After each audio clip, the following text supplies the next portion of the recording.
Hey friends, welcome back to my channel. My name is Jamie and it is so good to be back after my brief but unexpected hiatus. I am so happy to be back and today we are talking some book updates, what I've been reading while I've been briefly away from YouTube, and also a little unhaul.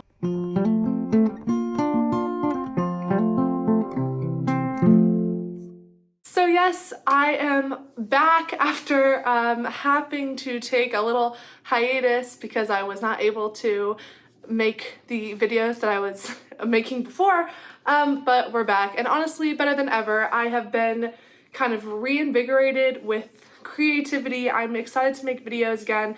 And I've also been reading a lot. Like, just because I haven't been able to make the videos doesn't mean that I haven't been reading. In fact, I've been reading more than I've ever read really, according to my Goodreads, which, I mean, look, there's no pressure to read 100 books in a year or whatever the situation is. In fact, I always set my Goodreads challenge to 50 books, no matter what, because I don't want to set like an undue pressure on myself or something like that. Like, reading is supposed to be fun and it's not meant to be like competitive or anything like that. So I definitely wasn't like actively trying to read more books. I just am in a season of reading right now, and I'm not always in that, and that's okay, but I am right now. And so I've actually read 26 books this year, which is definitely, I mean, I have never read that many this early on. That being said, it is May 1st, so we're getting into that middle section of the year. And I do tend to read more in the summer than any other time of the year, so we'll just see how it goes. But I've read 26 so far, and I'm really proud of that number. But not that numbers matter, but I'm proud of it. So yes, I have been reading a lot, and I've actually read a lot of books for upcoming videos that I've actually I was reading them and I was recording footage for the videos. I just couldn't get the videos out. So in the next couple weeks, I'm going to be uploading a bunch of videos that are kind of like backlog from the last couple months when I haven't been able to upload.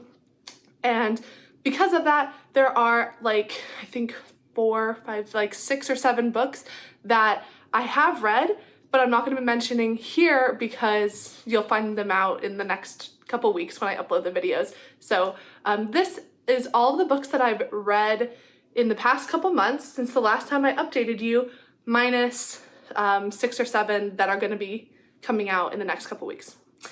And also, as just a little treat, a couple weeks ago, I think 3 or maybe even 4 weeks now, I filmed a little unhaul video, and I absolutely love unhaul videos. I don't love book hauls, but give me a book unhaul. I will watch it every single time. I love unhauls. So in case you are like me and you like an unhaul, I have a little treat. I'll put it at the end of this video. And now onto the update, which I guess we can call an April wrap-up and a March wrap-up kind of rolled into one. So let's get right into it. So the last thing I updated you guys on was when I was reading The Walking Dead Compendium #1. I do plan to read all 4 of the Walking Dead Compendium novels this year, and as it is Q2, I am going to be starting The Walking Dead Compendium 2 very, very soon. I'm reading 1 per quarter, so that was my last update, and I did finish that, and that video will actually come out at the end of the year after I've read them all. So I won't talk about that one, but that was where we left off. The next book that I read was The Plot by Jean Hanif Korelitz. This is a kind of psychological thriller, sort of. It's not your usual thriller in any way, but it is about a man who he's a writer and he's a writing professor, and he comes across a story that one of his students writes that has the best plot ever. He's convinced that this plot is so good that anybody who publishes this book is going to be it's going to be a massive hit because the plot is so good. And then when that student dies unexpectedly, our main character decides to steal that story and write it for himself. And then he gets a letter in the mail from someone saying that he knows what he did. So there's a lot going on in this novel, and actually I went in with like very low expectations. I kind of thought this was going to be really gimmicky, and honestly I was just curious. I was like, is it going to tell me what the plot of this like really fantastic novel is? Like, I mean, I'm just curious. I mean, what a way to sell a book, right? You're saying like this has the best plot ever conceived. And I was curious. I'm nosy. I wanted to know what it was. I went in with really low expectations. I kind of expected it to be like a little bit dumb and like not serious. But that's my fault because I did not know that this author, Jean Hanif Corlitz, she's like a very established author. So this is not like, she's not writing this like silly little thriller. Like, she definitely has a genre that she writes in, and that is literary fiction. So the plot is actually, it's quite like literary, and it is a book about writing and a book about an author, and it really kind of picks apart the publishing industry. It talks about the process of being a writer. It talks about being a person who creates art, and it also really heavily deals with themes of kind of, you know, what is authorship and what does it mean to like own an idea and kind of stuff like that. And all of those discussions were super interesting. And there's a little bit of a mystery to it. I mean, I don't think it's like the most interesting aspect of the book. For me, I really enjoyed the discussions around just being a writer in general. That was what was more interesting to me than the actual mystery. But there's a mystery, and it's okay. I had a good time with this book. I really was not expecting to enjoy it at all, so it was surprising. The writing is just, it's really well done. Like, we are in the head of an author, and he is quite like, he's quite snobby. It's very kind of like intentionally pseudo-intellectual in the way that he speaks. It's sassy, it's witty, it's everything that I love in writing, basically. This really worked for me in the essence of it. And you get a fun little mystery in there. So I gave this book a 3.75 stars. Next up, I read Notes on an Execution by Dania Kukafa. This is a book that we read for my book club, and I think that everybody in my book club generally enjoyed it. I think I was probably in the minority of people who didn't love it. I think this is a hard one because I thought it was just okay. This is about a man, a serial killer, on death row, and it's told from a couple different perspectives. You kind of get his perspective, but you also get the perspective of 3 women whose kind of lives he became entangled with in one way or another. And the idea of this book and what Dania Kukafa really wanted to do was dismantle the narrative of the American serial killer, especially because we have so much media, both true crime and like fictionalized versions or like those reenactments, I guess, of American serial killers, and we have kind of created this narrative that almost romanticizes them in a way, and we're, you know, I'm not here to get into the ethics of true crime and all that, but this story was really an attempt to kind of just refocus the spotlight away from the killer and onto the people whose lives he destroyed. And all of that sounded better to me in theory than the actuality of it, I guess. Not to say that this was poorly executed, no pun intended, but I don't think that it was poorly done. I just don't think it hit as hard for me as I was expecting it to. I really wanted to have like a super strong emotional reaction to this, especially because there is a lot to be said on the topic of capital punishment as well, and it actually does not get into capital punishment at all in this book, and that might have been a really strategic choice by Kukafa to just say, oh, I'm not going to get into that, but I was definitely expecting that discussion to be there, and I was expecting this to hit a little bit harder, but I will say, this is a tough read at times. especially in the beginning. Like, it does let you know, like, this is not going to be an easy read and there are some really tough scenes. So yeah, it's hard because I didn't hate this book by any means. I thought it was well done, but I didn't love it, and that's it. That's all my feelings on it. I gave it, I mean, I for my enjoyment level, I would probably give it a 3, but it's definitely not worthy of 3 stars because the writing is really strong. So I'll give it a 3.75. Next up was The Night Circus by Erin Morgenstern. Ooh, oh my gosh, I completely picked this up like on a whim. I don't know why. I was just like, oh, this book has been sitting on my shelf for a really long time. I should get around to reading it. It took me forever to get to it, and I don't know why, because the second that I picked this up, I was in love. I absolutely adored this book so much. I'm super late to this party. The book is like from 2017, so it's several years old, and I feel like everybody under the sun has already read this book. I'm seriously the last person to read it. But this follows a magical circus and our 2 lead characters as they're magicians. They're magic. This is kind of a fantasy romance, but it's really cozy fantasy.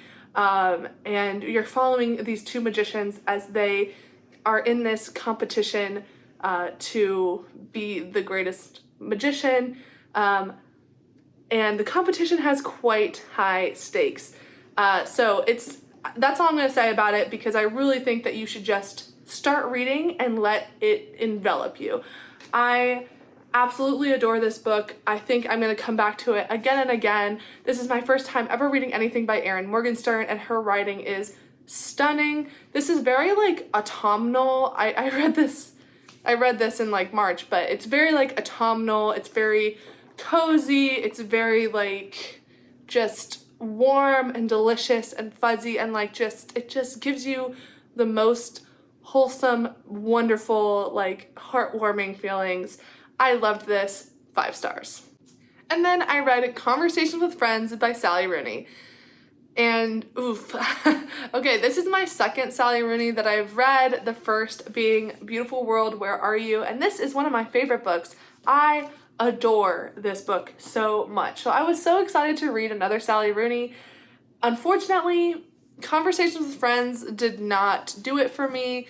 I think, to be fair, I was kind of set up to not enjoy this book because this features an age gap relationship, and you know, I don't have any problems, like moral problems with age gap relationships between 2 consenting adults, but I kind of just feel like it's not my favorite thing to read about in stories, and generally speaking, like that relationship is not going to work out because they're at different points in their lives, and like you just kind of know that this character is going to get their heart broken. It's obvious, and maybe that is the point that Sally Rooney is making with this book, that like the character knows going into this that it's probably not going to end well, but she's kind of going with her heart and just doing it anyway. And I get that that's probably relatable to a lot of people, but it was not relatable to me. I would just not make this choice. And because of that, I just kind of felt like reading the whole time I was just like, well, I don't know why you expected this to go any other way. I don't know. Maybe that's kind of heartless of me, but I just didn't really work for me. I didn't care for any of the characters too much. That being said, like, it does have a lot of discussions in it that I enjoy. Sally Rooney, she can write, and her thing is socio-political commentary, and kind of viewing the world as a young person, and I really love all of that. I love the discussion of the illness that the character goes through and how that's a great representation for something that a lot of people deal with, and I love the kind of love triangle, love square going on, which is not something I usually like, but in contemporary fiction, if you're doing a realistic portrayal, I think it's great because that does happen a lot. So I really enjoyed that. It just did not give me that like punch in the gut feeling that I got from reading A Beautiful World, Where Are You? And maybe again, it's just because I didn't relate to that character as much as I related to the characters in this. and also because I am kind of past that point in my life. I read Beautiful World as I'm the same age as the characters in this book, going through like very similar times in our lives. Whereas Conversation with Friends is about a 22-year-old, a senior at college, and I'm just past that. I'm past that in my life, so didn't hit for me, but you know. I'm still gonna read Normal People, and I hope that one is a smash hit. Next up was my most highly anticipated read of the year, that is Camp Zero by Michelle Min Sterling. I'm actually not going to talk too much about this because I am about to have a full review of this book up on my channel in just a couple days. Camp Zero is a brand new kind of sci-fi lit fic sort of it's not post-apocalyptic, I'm sorry. It's basically pre-apocalyptic. It's climate, like eco-fiction. There's a lot going on. I'm not going to say too much about how I felt, because you can check out my review of it, but what I will say is that it's messy. It's a little bit messy, and it was my highest, like most anticipated read of the year. This absolutely called to me in every single way. This is about a woman who is a sex worker in this really kind of pay-to-play society that they built to be like a climate refugee, or so like a climate refuge, and she becomes a climate refugee after she's displaced from her town, which is like becoming like underwater because of the climate disaster. She becomes a sex worker, and they ask her to go to this camp that's in the middle of like the northern wilderness of Canada. And they say that they're trying to build a place where like society can live once, you know, the climate has gotten so far that you can't even survive in like the southern parts of the country, I guess. And when she gets there, she kind of realizes that things might not be what they seem. That's all I'll say about it, because that's the description on the back. There's a lot of things that I really loved about this book, but it's kind of the parts are better than the sum kind of situation, because there were so many ideas in here, it kind of struggles to piece them together. But if it does sound interesting to you, I would go ahead and give it a shot and check out my full review when it comes out. And then very recently I read The Writing Retreat by Julia Bartz. This is a psychological thriller that I read for the Literally Dead book club. And I mean, it's a contemporary thriller, which is a genre that I really don't like, and I've pretty much resigned myself to stop reading them because I never like them, or I very, very, very rarely like them. But I had to pick this one up because I was so intrigued by the premise. So our protagonist is a budding author, a hopeful author, and she gets invited to this very exclusive writing retreat where she gets to spend the month in an isolated, like, gothic mansion in the middle of winter, in the middle of these mountains in New York. And it's hosted by her favorite author, who is this woman who writes queer horror. And it's, I mean, that sounds amazing. Like, I was just so sucked in by the premise. They get to this writing retreat, and then dun, dun, dun, things go wrong, you know, in the way that they do in contemporary thrillers. Yeah, loved the premise, which is much often the case with contemporary thrillers. This one was kind of weird because, again, sort of like the plot, this one is like a book about writers, about writing, about all of that, the process of making art and things like that. So for the first half, it's actually really slow and gothic. Like, I loved the gothic setting, and I loved the feel of like being in this huge spooky mansion, and I actually loved a lot of the themes that this author was trying to get at. The problem is that she clearly had this idea to write this kind of like lit fic leaning thriller, but she kind of had to put it in the usual contemporary thriller wrappings, and it just did not work for me at all. I just think if she would have written what she wanted to write, it probably would have been better. I know that in the Literally Dead Book Club live discussion for this, people were kind of talking about how, you know, maybe she would be better in a different genre, because this genre just did not seem to really like work for her strengths.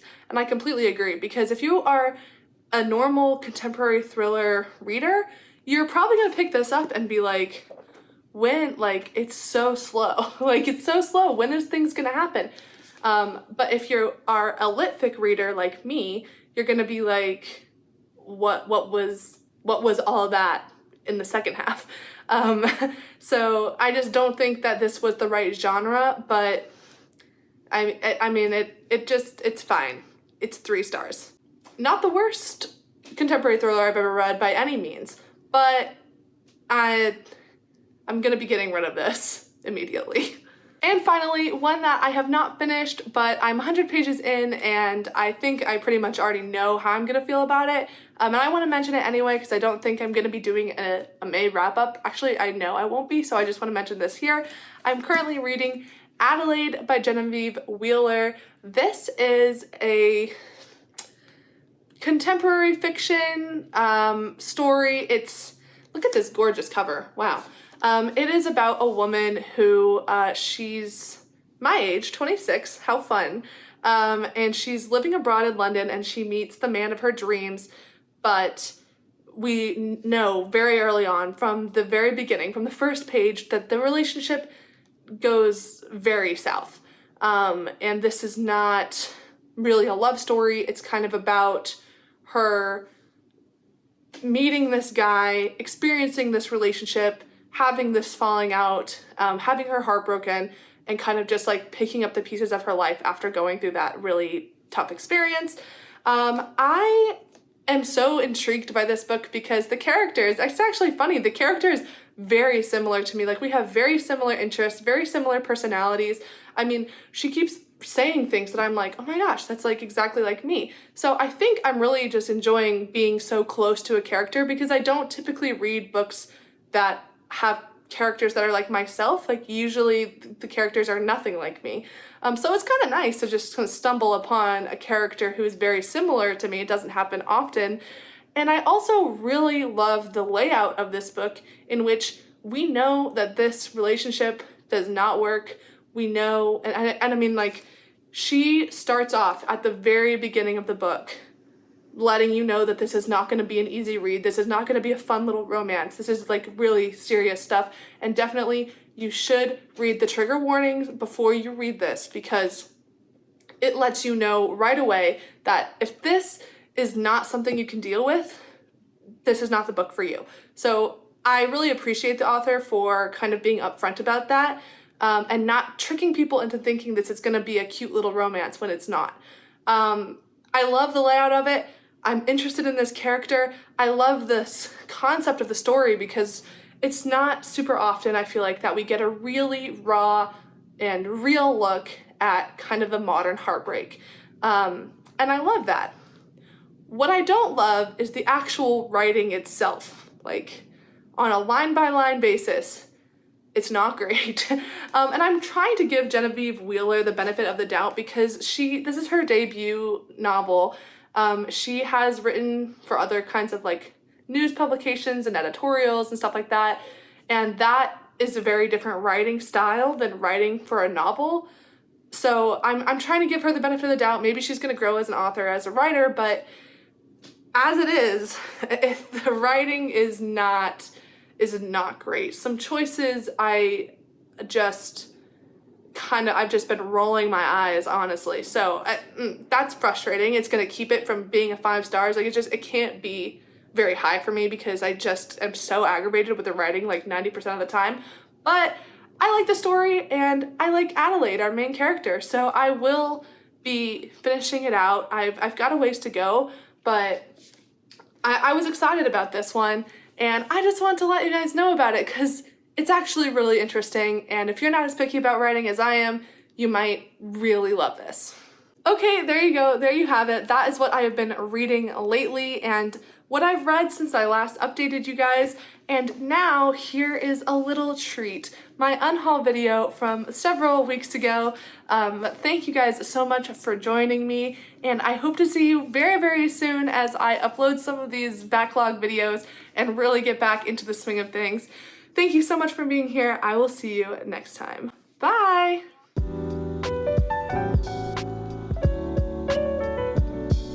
Hello, what is up? Okay, I am going through my shelves really quickly to see what I can get rid of, what I can potentially sell to the bookstore that I'm going to today. Yeah, even though I kind of I just did this very recently, actually, just got rid of a lot of books, did an unhaul. Here's the thing, as much as I love to collect books and love to have like a library, I don't keep books unless I genuinely liked them. Like, I don't have the space. I don't find it, you know, appealing to have a book on my shelf that I really didn't enjoy. I am very much of the, you know, mindset that like, if it doesn't bring you joy, just get rid of it. So even though I did this very recently, I still have quite a lot of books that I think I could potentially get rid of, and then I'm gonna turn them in for store credit so I can get new books and find new joys. And some of these decisions I think I'm gonna make are not gonna be easy, because there are definitely books that like I didn't hate, but I don't know if I feel passionately enough about them to get rid of. So we'll see. I mean, I'm not like, oh, I need to get rid of like 10, 15 books. I'm just like, let's just see what I can actually get rid of. Okay, so I have this shelf, which is kind of like, I have two shelves here. I have a lot of shelves here, but so this first shelf is like fiction favorites. So these are the ones that like I absolutely loved. I like to have a separate favorite shelf. And then these are general fiction that I read and, you know, liked enough. But then behind that shelf, like back here, these shelves are not super optimal because they don't hold a lot of books this way, but they're like really deep in the back. So I had this like massive stack of books back there that I just, you know, wasn't really feeling the love. And I actually took one away that was right here to even make more room, because look at how many hardbacks I have up here. You know, look at all those books. I have 3 hardbacks right here, 3, 4, well, these 3 are nonfiction, but then these are fiction. Like, I have a lot coming down, and I just have 2 more coming for Book of the Month. So, like, I feel like this is going to be filling up quickly.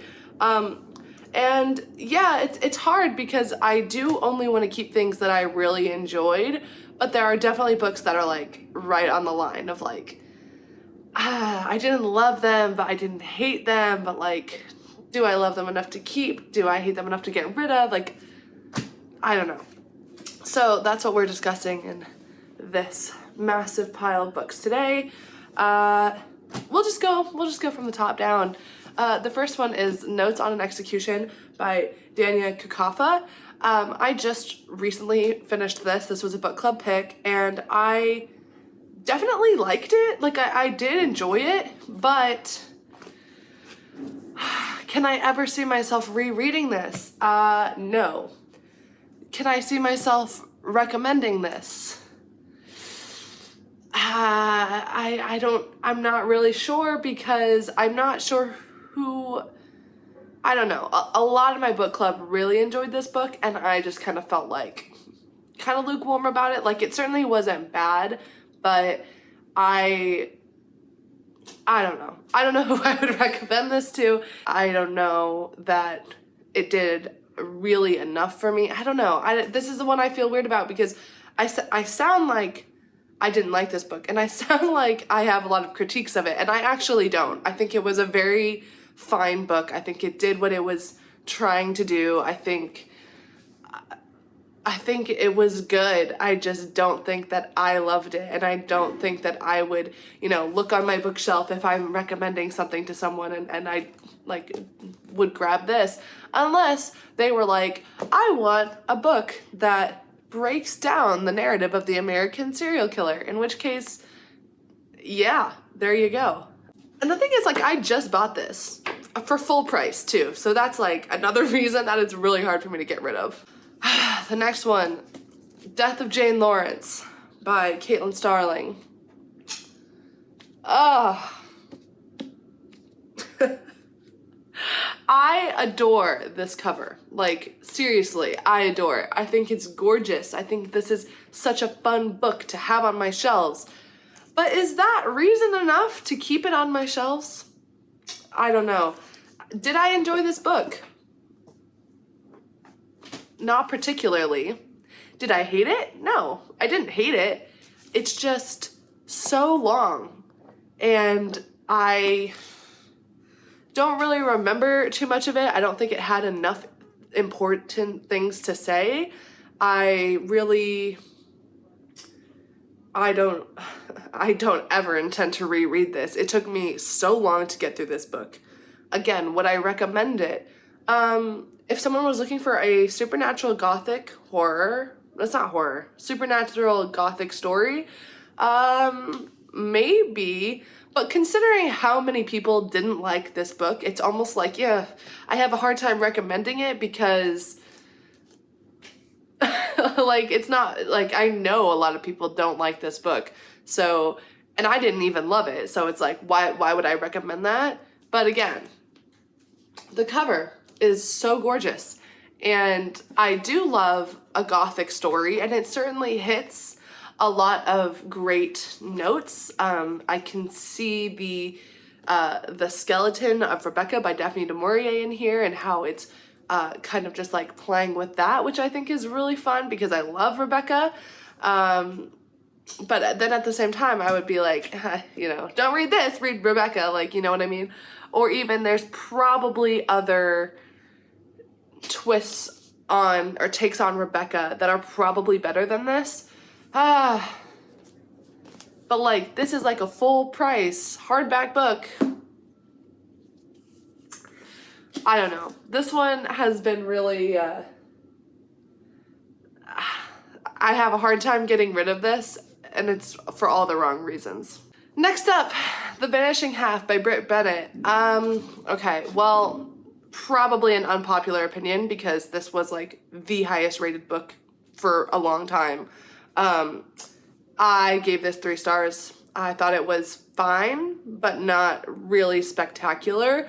I feel like I've heard this story done in better ways before. I wasn't super connected with the characters, and I just thought it was fine. Like, I didn't hate it, but I certainly will never reread it, and I kept it. I actually didn't pay full price for this. I got this for like $2 at a used book sale. I mean, gorgeous cover. It really is stunning. And I was so excited to read it. Like, I was like, yes, finally, I get into this like really hyped, like highly anticipated book, and like it was just fine. It was just fine. Again, I don't feel like it was like the most like groundbreaking story. I feel like I've, you know, had other stories that kind of hit a lot better than this one for me. Like, for example, not the same exact story by any means, but one that I felt really had a lot more to say was Such a Fun Age by Kylie Reid. I absolutely love this book so much. Like, I would literally recommend this to anyone who walked into my library and was like, hey, I'm looking for a book. What would you recommend? Like, I would give them Such a Fun Age because it's amazing and I love it so much. Did not have that reaction to this one. And I wanted to. I really did. But with that being said, I don't think that I wouldn't recommend it. And, you know, it's a book that I think obviously, a lot of people really loved this book, so I wouldn't have a hard time recommending it. Yeah, so and I'm definitely on the fence about it, but honestly, like, at this point, I think most people have read this book, and I think I would recommend something that's like pushing the edge a little bit more. This is the thing, I like a little bit more edgy stuff. And I don't think that this really capitalized on the edginess of the story or what could have been. Not to say that it was bad by any means, but I like a little bit more chaos, which is why I really liked Such a Fun Age. Oh boy, I feel like I'm gonna get like heat for this one. Next up, Beartown by Frederick Bachman. Oh boy, I'm so sorry, but I did not really love this. I honestly crawled my way through this book. Like, I was like, dear God, when is it gonna end? And I love Frederick Bachman. I have quite a few Frederick Bachman on my shelves.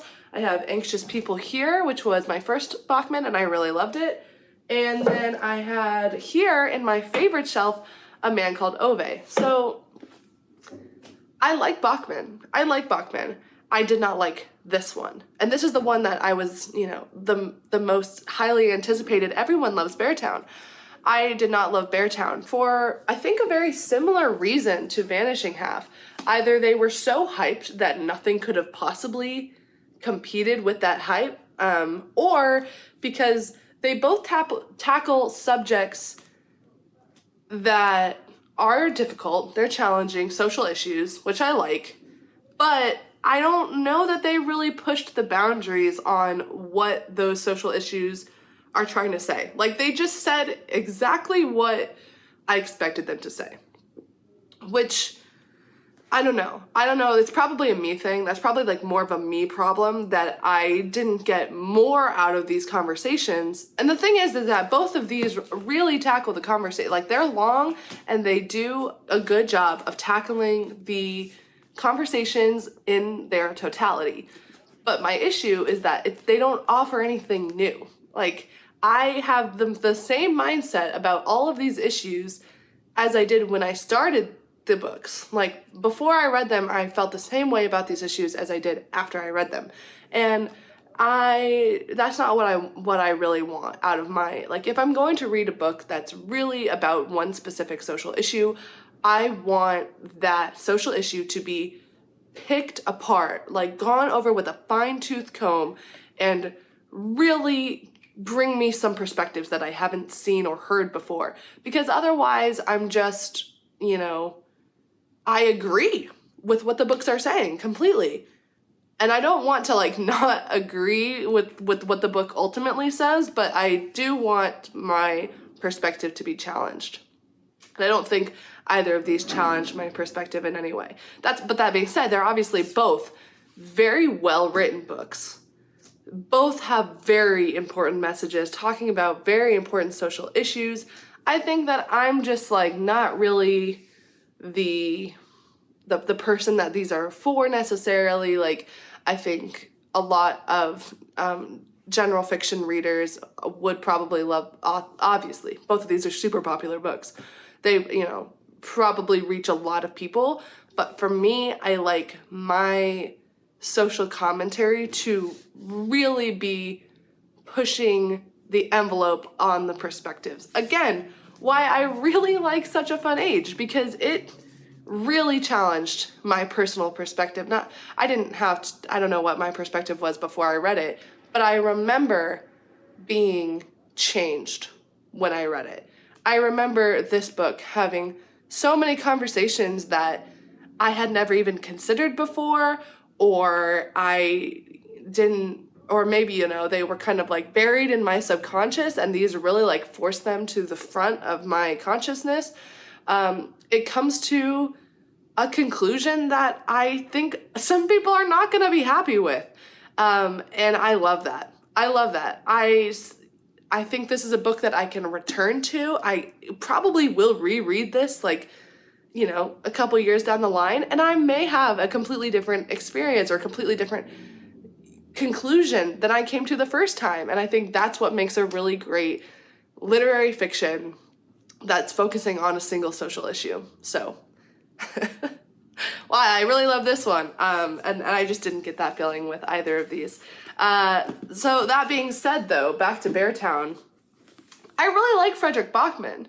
And I think having a library full of, his works, I think that's great. And I do think that if someone came to my library and they're like looking at my Bachman collection and then they're like, but you don't have Beartown, that might be weird.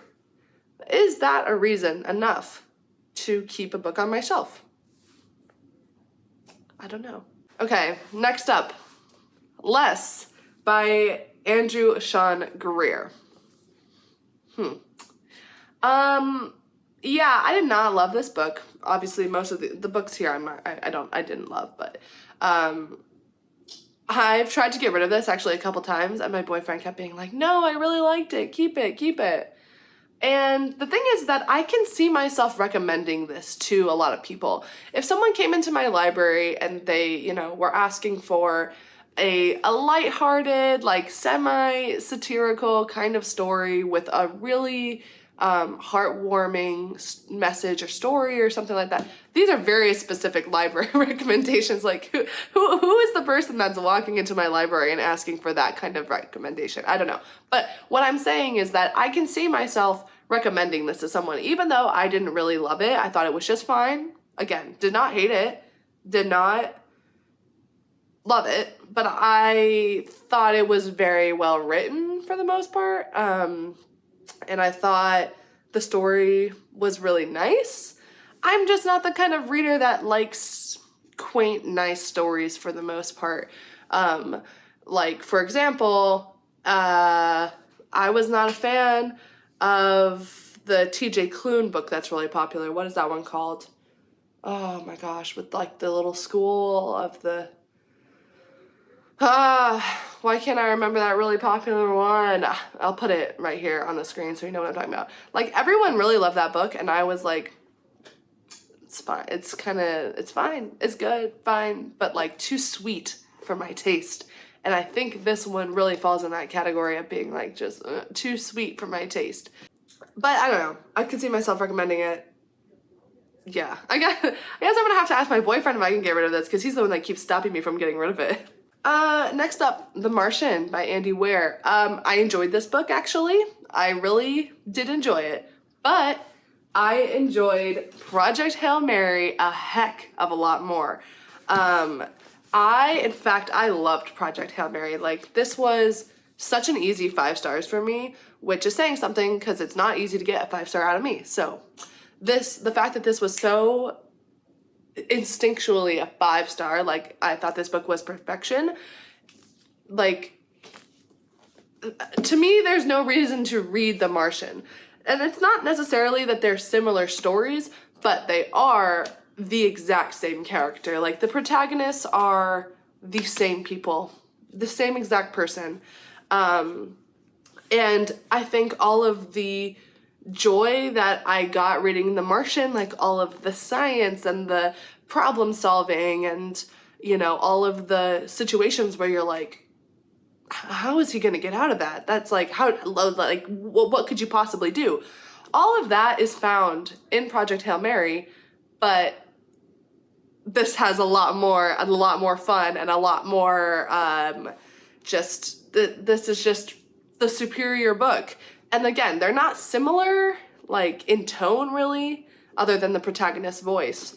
But in my mind, I'm just like, why would you even spend your time reading The Martian when you could just read Project Hail Mary? And for that reason, I will never return to The Martian, but I will read Project Hail Mary probably like 10 times in my lifetime, because I love it.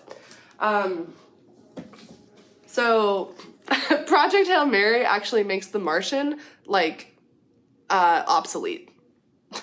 Okay, next up, The Road by Cormac McCarthy. Another book that I didn't hate, but I also didn't love. I was just kind of underwhelmed by it. I read a lot of post-apocalyptic fiction, and this is just like so, like, basic story. Like, And not that, like, it's not well written, because it is. And then not that it's not emotional, because it is.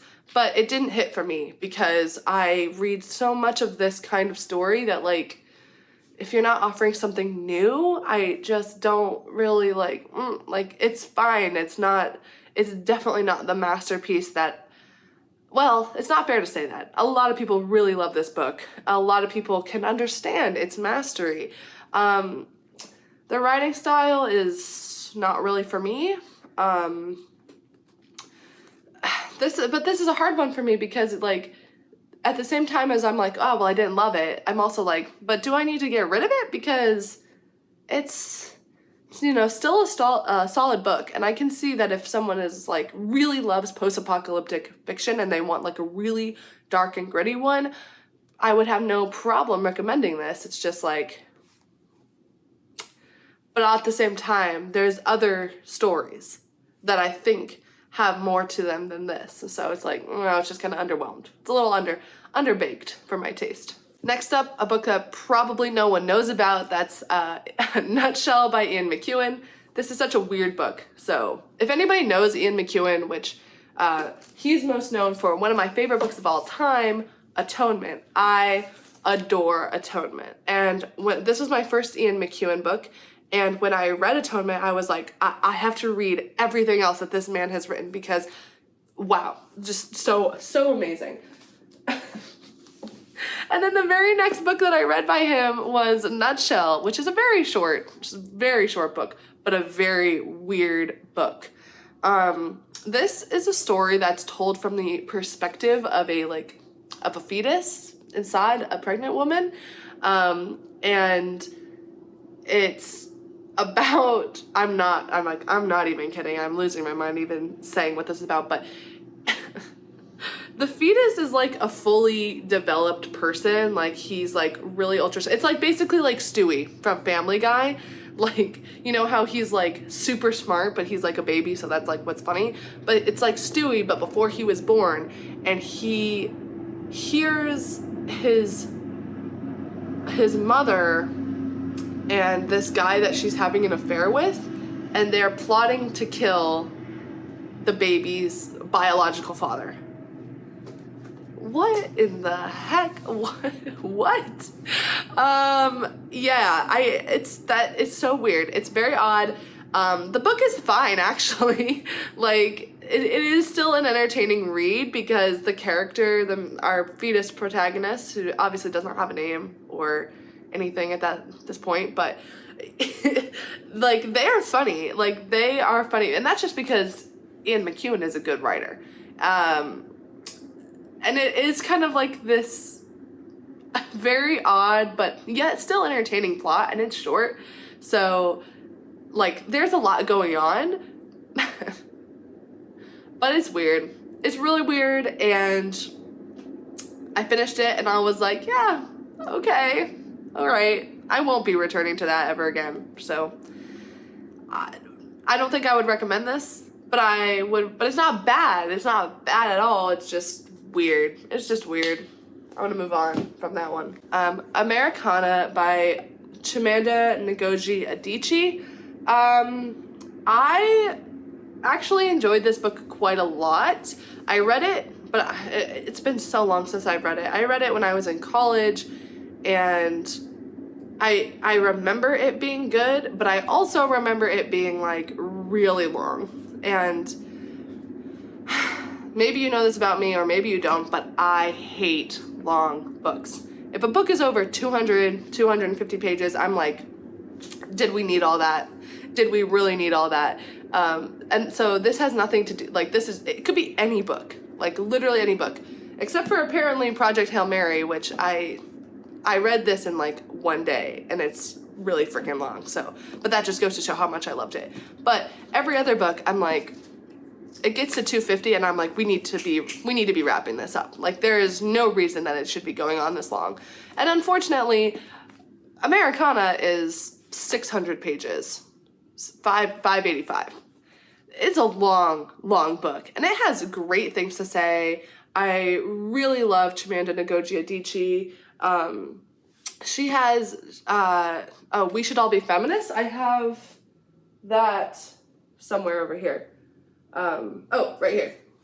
So We Should All Be Feminists. This is like a little personal essay, and it's just amazing. She's such a fabulous writer. She's incredible. And I have actually read her other book, which is called Half of a Yellow Sun. I read that in college, and that one was amazing. I really loved Half of a Yellow Sun. And I kind of wish that I had that one instead of Americana, because I don't remember anything about Americana, but I remember a lot about Half of a Yellow Sun. Speaking of, you know what I was saying when I was saying about the vanishing half? I'm like, I feel like I've heard this story done before. Yeah, because it was in Half of a Yellow Sun, and it was done amazingly. So this one is just like, I will probably never reread this, and I honestly don't think I would recommend this one from her. I know that they don't touch on the same subjects, and this is really dealing with, like, American racial, like, issues, or not issues exactly, but the character is from Nigeria, and then she moves to America, and she's, like, trying to balance this life of being American, but also just not being able to, like, the American society not completely accepting her. And I say that really lightly because it's been so long since I read this book, I don't really remember most of it. There's a lot going on in this book. This is like a really hard-hitting book. But the point is, I won't reread this, so sorry. I really liked Half of Yellow Sun though. Oh, this doesn't need to be in this pile. The Kite Runner, I'm actually definitely keeping. This was just because I didn't have enough room for it. And finally, The Dutch House by Ann Patchett. I did not like this book, and I didn't pay full price for it, so I will actually just be getting rid of this one. I have no desire to keep it on my shelf. I really did not like it. This is about a family who, it's kind of like a reverse Cinderella story, which actually was pretty cool in concept, but the problem is that it's just like about this wealthy family who loses their money because their father dies, and the main character, like, it's about this sibling bond, and the siblings are nice, but the main character is really boring. And also, his deepest desire in his heart is to become a landlord, a gentrifying landlord. And I can't get behind that for any reason. I don't know if that is meant to be like, I don't know if it was meant to be like satirical in a way where you're like, I can't believe that this person like wants to be a landlord. That's crazy. Or if it's meant to be completely serious, because it is met with not one single criticism in this entire book, other than his family being like, oh, I thought you should be a doctor. That would be really good. They don't even want him to be a doctor because it's like good though. They want him to be a doctor because one of the ways they can keep like a tiny percentage of their money is if he stays in school. So they're like, oh, what would take the longest amount of time, the longest amount of schooling? Like, go be a doctor. He wants to be a landlord. Anyway, this book was so boring and so long, and just, there's no reason for it. Sorry. I will not be picking up another Ann Patchett. This is my second time trying to read an Ann Patchett thing. The first one was her essay collection. Didn't like it. Second one is this. Did not work for me at all. So there's that. All right. Well, here's what I've decided. For now, I think I'm going to keep these three. Death of Jane Lawrence, Beartown, and Notes on an Execution. I'll keep them. And getting rid of... Ooh. I just saw it. I feel like The Road I should also kind of keep. I think I'll keep The Road for now. But here's what I'm going to try to get rid of. There you go. So now I'm going to take these and see if I can exchange them for store credit for new books. Yay!